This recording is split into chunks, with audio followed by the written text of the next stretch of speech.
Hi నమస్తే, నా పేరు doctor hypno Padma Kamalakar, counselling psychotherapist, hypnotherapist, family and marriage health councillor. మా ఇన్స్టిట్యూట్స్ రాజమండ్రి, హైదరాబాద్లో ఉన్నాయి.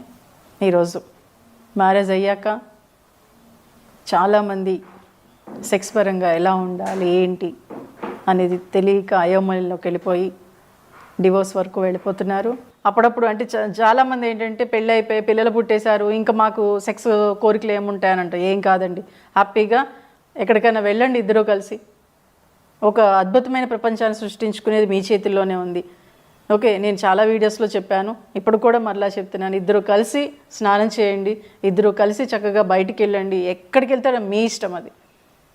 ఓకే, ఎప్పుడైతే కలిసి స్నానం చేశారో ఆ వాటర్ అలా మీలో పడుతూ ఉన్నాయో మీ ఇద్దరి మధ్యన అటాచ్మెంట్ అనేది మరింత అద్భుతంగా ఉంటుంది.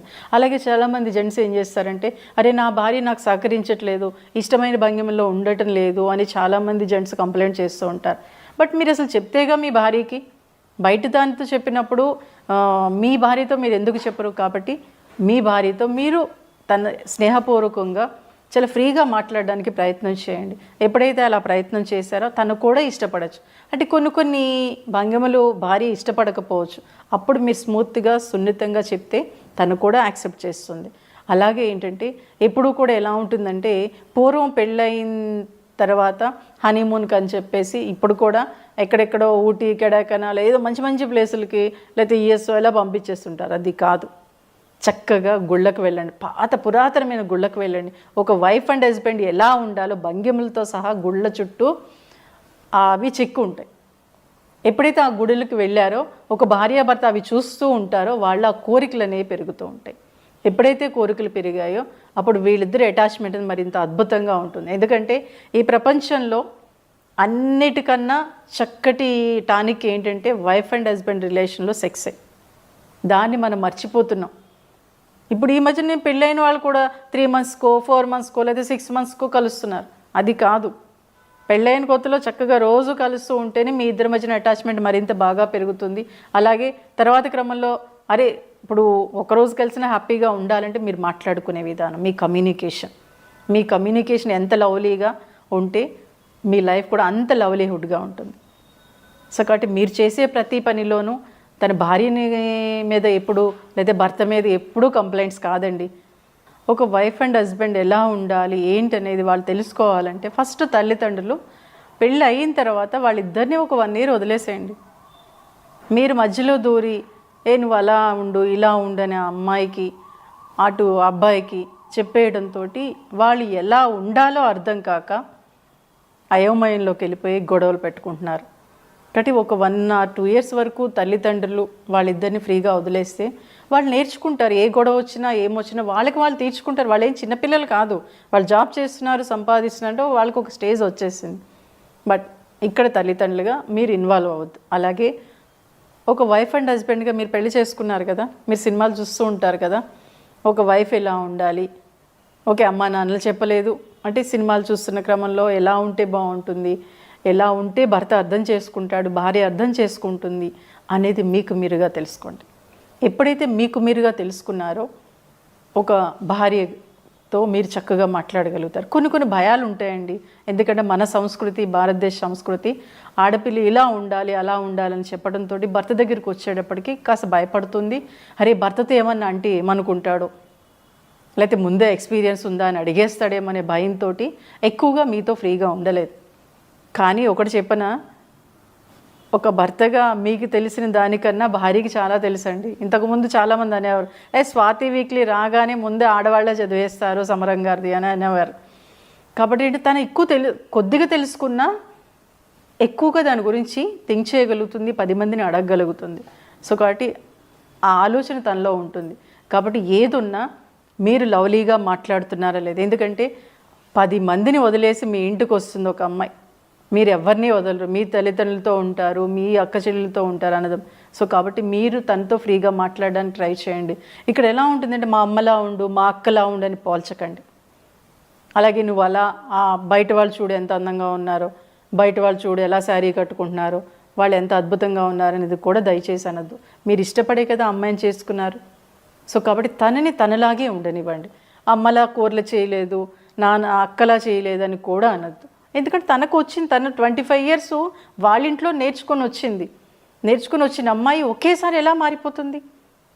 అలాగే ఒక భార్య భర్తని మా నాన్నలా ఉండు, మా నాన్నలా మాట్లాడు అని అనద్దు. తను ఎలా మాట్లాడుతున్నాడు అనేది ముందు అబ్జర్వ్ చేసుకోండి. మీరు ఎదురుగా కూర్చొని లవ్లీగానే మాట్లాడుకోవడానికే ట్రై చేయండి. కానీ చాలామంది ఈ మధ్య నేను అబ్జర్వ్ చేసింది, ఇగో మా అమ్మని నువ్వు అలా అన్నావు, లేకపోతే పెళ్ళిలో అలా అన్నావు, ఇలా ఉన్నావు, ఈ విషయాలు వచ్చేస్తున్నాయి. అవి అవసరమా? అవి మీకు తిండి పెడుతున్నాయా? అవి మిమ్మల్ని హ్యాపీగా ఉండేలా చేస్తున్నాయా? లేదు కదా. సో కాబట్టి మీరు లవ్లీగా మాట్లాడుకోవడానికి ట్రై చేయండి. భర్త ఆఫీస్ నుంచి రాగానే భారీ భుజం తడుతూ, ఏ తిన్నావా, లేకపోతే కాఫీ తాగుదామా అని లవ్లీగా అడగండి. లవ్లీగా మాట్లాడడానికి ట్రై చేయండి. అదే బయట ఆడదాంతో ఎంత అద్భుతంగా మాట్లాడేస్తారండి. అసలు ఎక్కడ లేని కబుర్లు వచ్చేస్తాయి. ఇక్కడ మీ వ్యక్తితనం, మీ సొంతం. సో కాబట్టి ఒక భర్త కానీ భార్య కానీ మీ భర్తతో మాట్లాడేటప్పుడు లేకపోతే మీ భార్యతో మాట్లాడేటప్పుడు వాళ్ళు హ్యాపీగా మనం మాట్లాడే మాటను రిసీవ్ చేసుకుంటున్నారు లేదా అబ్జర్వ్ చేస్తూ మాట్లాడండి. అలాగే మీకు ఇంకా కోపంగా ఉంది, చాలా అనీజీగా ఉందనుకున్నప్పుడు చక్కగా భర్త పక్కన భార్య పక్కన కూర్చొని చేయి పట్టుకొని కాసేపు అలా ప్లెజెంట్గా ఉండిపోండి. అలాగే మీకు కోపంగా ఉన్నప్పుడు హ్యాపీగా పడుకోండి.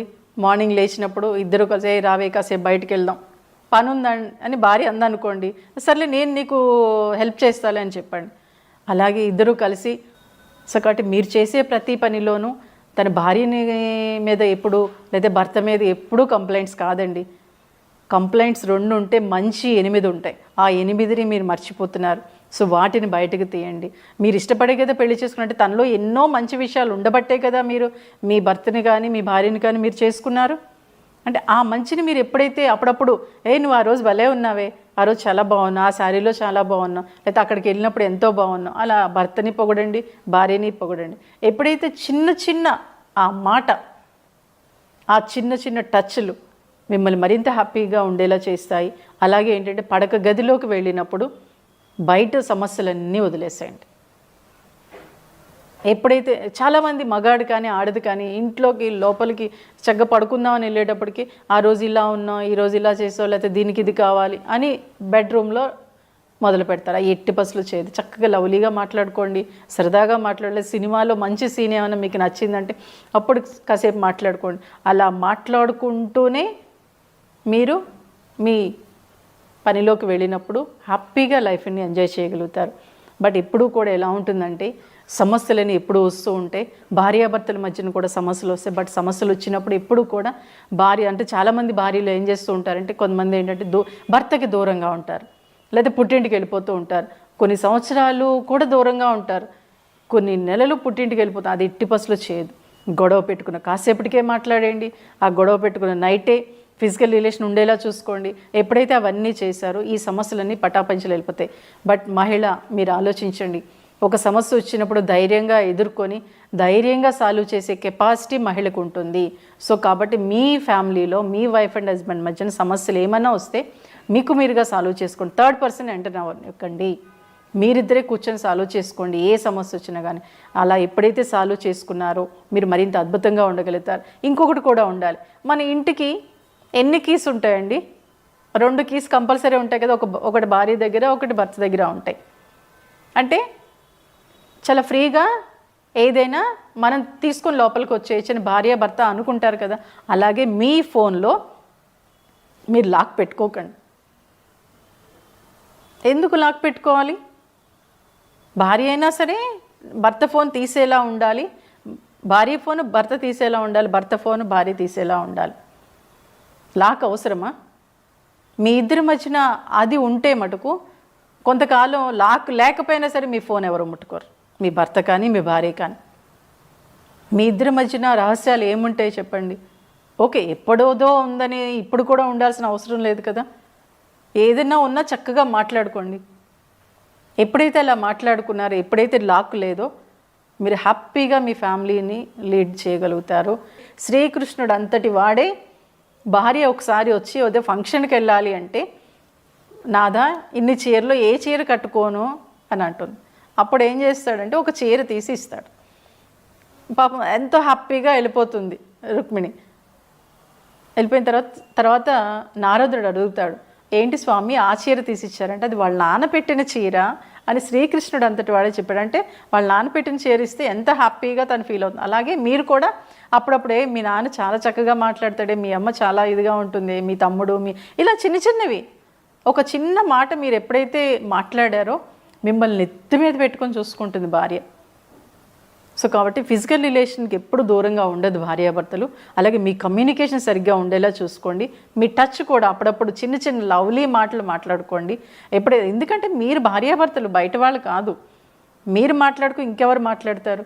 మీ భార్యతో మీరు బాగా మాట్లాడండి, మీ భర్తతో మీరు బాగా మాట్లాడండి. అప్పుడప్పుడు చిన్న చిన్న చిలిపి కోరికలు, ఎందుకంటే కిచెన్లో భార్య ఉన్నప్పుడు వెనక నుంచి భార్యని వాటేసుకుంటేనంటే చాలా హ్యాపీ ఫీల్ అవుతుందంట. మీరందరూ చేస్తారు. మీ భార్యాభర్తలు హ్యాపీగా ఉంటారని ఆశిస్తూ థ్యాంక్ యూ.